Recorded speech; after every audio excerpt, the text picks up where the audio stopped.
Hello friends, welcome to my channel. இந்த வீடியோவில் என்ன பார்க்க போகிறோம் அப்படின்னா, 5 வயது பிள்ளைகளுக்கான ஒரு சூப்பரான ஃபேன்சியான ஒரு 3/4 பேண்ட் தாங்க எப்படி தைக்கிறதுன்னு பார்க்கலாம். வீடியோவில் வந்து உங்களுக்கு புரிகிற மாதிரி சொல்லியிருக்கேன். வீடியோ வந்து மிஸ் பண்ணாமல் ஃபுல்லாக பாருங்கள்.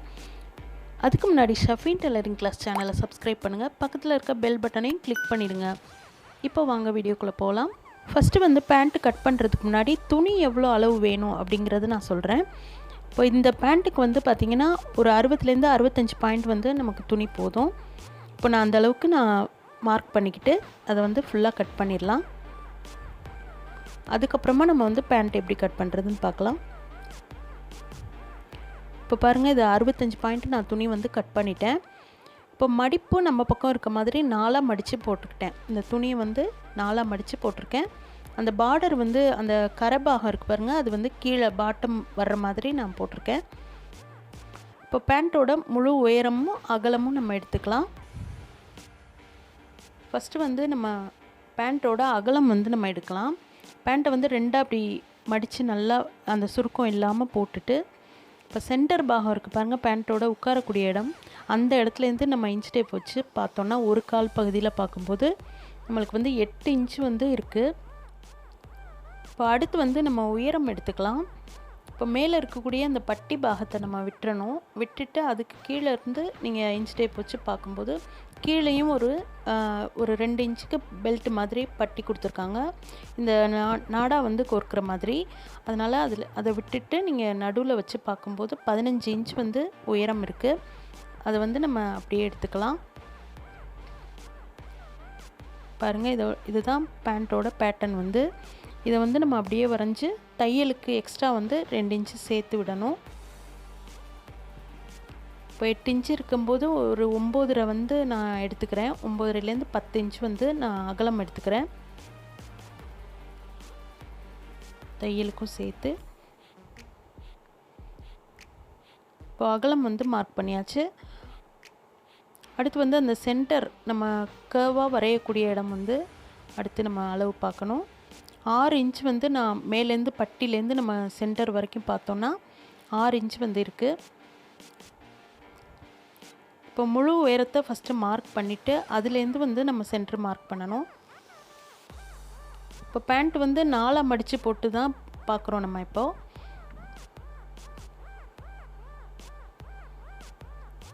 துணியும் வந்து 4ஆக தான் மடித்து போட்டிருக்கோம். இப்போ அந்த உயரத்துலேருந்து அந்த ஓரத்து சைடில் வந்து நீங்கள் அந்த 6 இன்ச் வந்து மார்க் பண்ணணும். இப்போ அடுத்து வந்து பாட்டத்தில் வந்து நம்ம கரெக்டாக நீங்கள் அளவு வச்சு பார்க்கும்போது 6 இன்ச் வந்து இருக்குது. தையலுக்கெல்லாம் சேர்த்து நம்ம 1 இன்ச்சு சேர்த்தே விடலாம். நான் 7 இன்ச் வந்து நான் மார்க் பண்ணிக்கிறேன். இது வந்து பார்த்திங்கன்னா 3/4 பேண்ட்டு தான். அதனால் வந்து ரொம்ப நீளமாக உங்களுக்கு கால் பகுதி வந்து வராது. சுடிதார் பேண்ட்டுக்கு மாதிரி உங்களுக்கு ஷேப் வந்து நீளமாக உங்களுக்கு வராது. இது வந்து 3/4ங்கிறனால சின்ன ஷேப்பாக தான் இருக்கும். இதை வந்து ஈஸியான முறையில் நம்ம வரைஞ்சிடலாம். இவ்வளோ தான். இப்போது இதை அடுத்து வந்து நம்ம கட் பண்ணிடலாம். இப்போ பேண்ட் வந்து வரைஞ்சாச்சு. இப்போ ஃபுல்லாக அதை வந்து கட் பண்ணிடலாம்.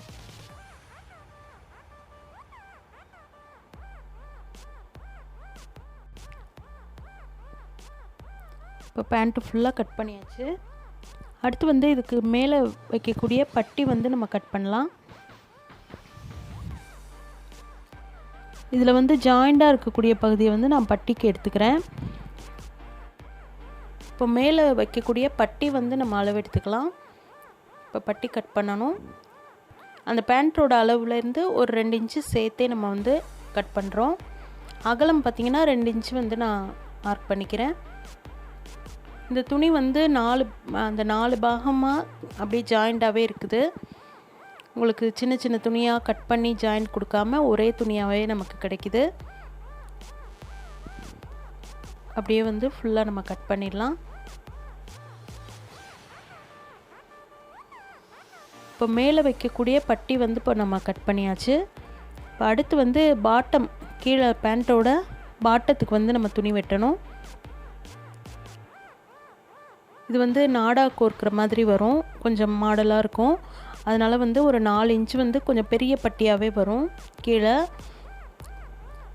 ஒரு 4 இன்ச்சு வந்து மார்க் பண்ணிக்கிட்டு அதை வந்து கட் பண்ணிடலாம். இப்போது பாட்டத்துக்கு வைக்கக்கூடிய அந்த பட்டியும் நம்ம கட் பண்ணிட்டோம். இப்போ பாருங்கள், இதில் வந்து இந்த மாதிரி தான் வரும். இப்போ அடுத்து வந்து தைக்க ஆரம்பிக்கலாம். இப்போ சைடில் வந்து ஜாயின் பண்ணணும். இப்போ பேண்ட்டோட சைடு பாகத்தில் வந்து ஜாயின் கொடுத்தோன்னா ரொம்ப ரெடிமேட் பேண்ட் மாதிரி அழகாக இருக்கும். இப்போ அதுதான் நம்ம பண்ணுறோம். இப்போ பேண்ட்டோட சைடு பாகத்தில் வந்து நம்ம கட் பண்ணியாச்சு. இப்போ பேண்ட்டோட துணி வந்து 4 துண்டாயிரும். இப்போ பாருங்கள், இதை வந்து ஒரு கால் பகுதியை வந்து நான் ஜாயின் பண்ணுறேன்.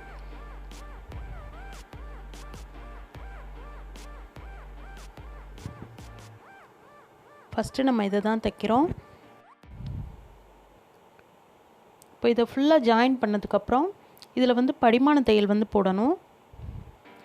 பாருங்கள், பிசிறு வந்து ஒரே பக்கமாக மடிஞ்சிருக்கிற மாதிரி படிமான தையல் வந்து போடணும்.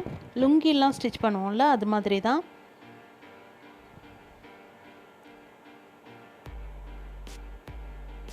கரெக்டாக அது மேலே படிமான தையல் வந்து ஒரே பக்கமாக இருக்கிற மாதிரி பார்த்து பாருங்கள். இப்போ படிமான தையல் வந்து போட்டாச்சு. அடுத்து வந்து கீழே வைக்கக்கூடிய அந்த பாட்டம் வந்து தைக்கணும். இப்போ சென்டரில் வந்து அந்த நாட் வந்து வரும், அந்த நாடா வச்சு. அதனால் கரெக்டாக அந்த பட்டி வந்து நம்ம கட் பண்ணி அதில் வந்து ஹோல் வர்ற மாதிரி நம்ம தைக்கணும். இப்போ சென்டரில் வந்து நான் கட் பண்ணிடுறேன். பாருங்கள், சுடிதார் பேண்ட்டுக்கு வந்து நம்ம ஓப்பன் நாடா வச்சு தைப்போம் இல்லையா, அதே போல் தான் இதுவும். பாருங்கள், நல்ல பக்கம் வந்து உள்ளே போகிற மாதிரி வச்சு ஒரு 1/4 இன்ச்சு நம்ம தையலுக்கு விட்டுட்டு சென்டரில் வந்து கரெக்டாக அந்த ஹோல் வர்ற மாதிரி பார்த்து நம்ம தைக்கணும். சென்டரில் வந்து கட் பண்ணிட்டேன். இப்போ பாருங்கள், அந்த நாடா கோர்க்கிறதுக்கு அந்த ஓப்பன் எப்படி தைக்கிறோம் அப்படிங்கிறத பாருங்கள்.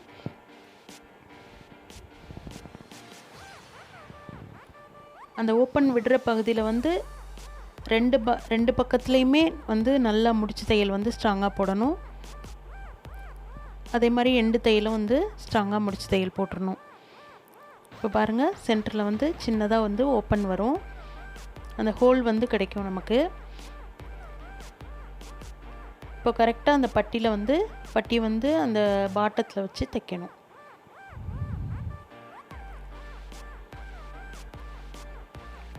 கரெக்டாக அந்த ஹோல் வந்து சென்டரில் வர்ற மாதிரி. இப்போ பாருங்கள், அடுத்து வந்து படிமான தையல் வந்து நம்ம போட்டுடலாம். இந்த படிமான தையல் போடும்போது உங்களுக்கு வந்து அந்த பிசர்லாம் மடிஞ்சிரும், பார்க்கவும் அழகாக இருக்கும். இப்போ பாருங்கள், ஒரு கால் பகுதி வந்து ஃபுல்லாக தைச்சாச்சு. இப்போ அடுத்து வந்து இன்னொரு பட்டி வைக்கிறதுக்கு முன்னாடி அந்த பட்டி திருப்பியும் நான் எப்படி தைக்கிறதுன்னு காட்டுறேன். இப்போ வந்து ஃபுல்லாக அந்த பட்டியை வந்து சென்டரில் கட் பண்ணிவிட்டு ஒரு ஜாயிண்ட் பண்ணுறோம். ஜாயிண்ட்டில் வந்து சென்டரில் வந்து உங்களுக்கு ஹோல் விழுகிற மாதிரி நீங்கள் வந்து அதை முடிச்சு தையல் சென்டரில் 2 பக்கமும் முடிச்சு தையல் போட்டு அதுக்கப்புறம் அந்த பட்டியை வந்து ஜாயின் பண்ணணும். இப்போ பார்த்தீங்கன்னா 2 கால் பக்கமும் நம்ம வந்து ஃபுல்லாக தைச்சாச்சு. இப்போது சென்டர் பாகத்தை வந்து நம்ம ஜாயின் பண்ணணும்.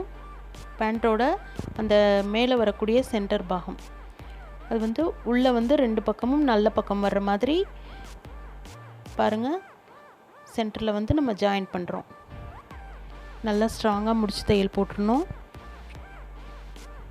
ஆரம்பிக்கும் போதும் முடிக்கும் போதும் கண்டிப்பாக முடிச்சு தையல் வந்து போடணும்.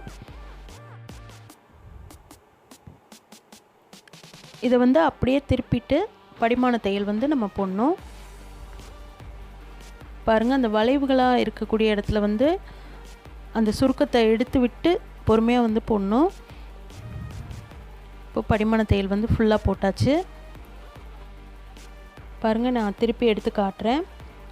அந்த வளைவுகளில் வந்து சுருக்கமாக இருக்கும், நீங்கள் அதை அப்படியே வந்து படிமான தையல் வந்து போட்டுறக்கூடாது. நல்லா எடுத்து விட்டு அந்த பிசுரெல்லாம் எடுத்து விட்டு நீங்கள் போடணும். இப்போ அடுத்து வந்து நம்ம எலாஸ்டிக் வந்து எப்படி தைக்கிறதுன்னு பார்க்கலாம். இப்போ வீட்டில் இருக்கிறதுனால நான் வந்து வெளியில் போய் வாங்க முடியல எலாஸ்டிக்கு. ஒரு பேண்ட்டில் இருந்த எலாஸ்டிக்கு தான் நான் எடுத்து இதில் வந்து ஜாயின் பண்ணுறேன்.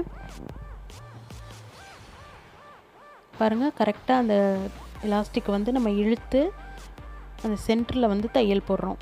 இப்போ இதிலே பக்கத்தில் இன்னொரு தையலும் போட்டுடலாம். போட்டுட்டு எக்ஸ்ட்ரா இருக்க அந்த பிசுறுகளை வந்து கட் பண்ணி ஷேப்பாக நம்ம கட் பண்ணி எடுத்துட்டோம். இப்போ எலாஸ்டிக் மேலே வைக்கக்கூடிய அந்த பட்டி வந்து இந்த பேண்ட்டில் வந்து நம்ம ஜாயின் பண்ணணும். அந்த கார்னரில் நம்ம கரெக்டாக அதை வச்சு ஜாயின் கொடுக்கணும். இப்போ மேலே வைக்கிற அந்த எலாஸ்டிக்கை வந்து நல்லா இழுத்து இழுத்து நம்ம தைக்க ஆரம்பிக்கணும். கீழே வரக்கூடிய அந்த பேண்ட் பகுதியை வந்து லூஸாக நம்ம விட்டுகிட்டே வரணும். அந்த எலாஸ்டிக்கில் வந்து தையல் விழாமல் அந்த எக்ஸ்ட்ராவே நான் பிசுறு விட்டுருக்கேன். அதை மட்டும்தான் நான் இப்போ தையல் போடுறேன். இப்போ எலாஸ்டிக் வந்து மேலே வந்துருச்சு பாருங்கள். இப்போ எலாஸ்டிக் மேலே வந்துருச்சு. அதோட பிசுறு பாகம் வந்து கீழே மடிகிற மாதிரி நம்ம வந்து படிமான தையல் அதில் வந்து ஒரு ஸ்ட்ராங்காக போட்டுடுறோம். இப்போ எலாஸ்டிக் வேலை முடிஞ்சது. இப்போ அடுத்து வந்து இந்த கார்னரையும் வந்து நம்ம ஜாயின் பண்ணிடலாம். பேண்ட்டோட சென்டர் பாகம் அதை மட்டும் தனியாக ஜாயின் பண்ணணும். அதுக்கப்புறம் கால் பகுதி வந்து தனியாக அதை வந்து ஜாயின் பண்ணணும். இப்போ பாருங்கள், இன்னொரு சென்டர்லேயும் வந்து நான் ஜாயின் பண்ணிட்டேன். இப்போ இதை வந்து நான் இன்னொரு படிமான தையல் வந்து இதுலேயும் நான் போட்டுடுறேன். உங்களுக்கு எலாஸ்டிக் மேலே இருக்கிறதுனால ரொம்ப கனமாக இருக்கும். அதனால் கீழே இருந்து நீங்கள் தைச்சிட்டு வரலாம்.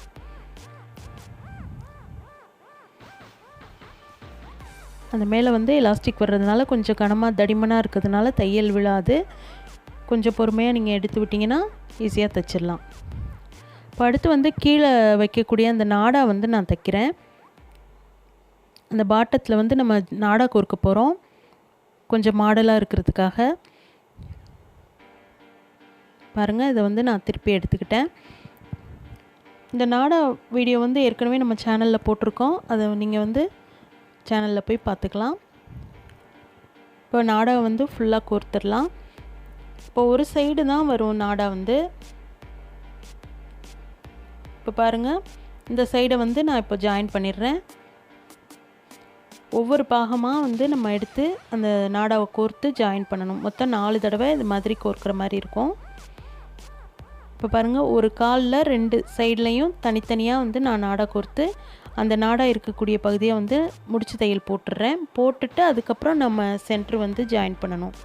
இப்போ வி ஷேப்பு வருது பாருங்கள். இந்த வி ஷேப் வந்து லாஸ்ட்டில் தான் நம்ம ஜாயின் கொடுக்குறோம். கரெக்டாக அந்த சென்டரில் வந்து தைக்கும்போது உங்களுக்கு 2 கால் பாகத்தோட அந்த சென்டர் பாகமும் கரெக்டாக மடிகிற மாதிரி பார்த்து நம்ம தைக்கணும். இப்போ ஃபுல்லாக வி ஷேப் வந்து ஃபுல்லாக தைச்சாச்சு.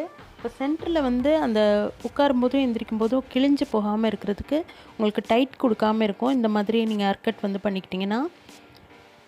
இப்போ இன்னொரு தையல் வந்து நம்ம ஃபுல்லாக போட்டுடலாம். போட்டுட்டு அந்த பிசுறு எக்ஸ்ட்ரா இருக்கக்கூடிய அந்த பிசுறுலாம் வந்து கட் பண்ணிடலாம். பாருங்கள், இது சூப்பரான ஃபேன்சியான ஒரு பேண்ட் வந்து நம்ம தைச்சிட்டோம். இதே மாதிரி நீங்களும் ட்ரை பண்ணி பாருங்கள். ட்ரை பண்ணி பார்த்துட்டு உங்களோட கமெண்ட்ஸ் வந்து எனக்கு கண்டிப்பாக சொல்லுங்கள். அவ்வளோதாங்க, சூப்பராக வந்து நாட் வந்து நம்ம போட்டாச்சு. இந்த பேண்ட் வந்து ரொம்ப ஈஸியான முறையில் உங்களுக்கு தைச்சி காட்டியிருக்கேன். இந்த வீடியோ வந்து உங்களுக்கு பிடிக்கும், உங்களுக்கு யூஸ்ஃபுல்லாக இருக்கும் அப்படின்னு நம்புகிறேன்.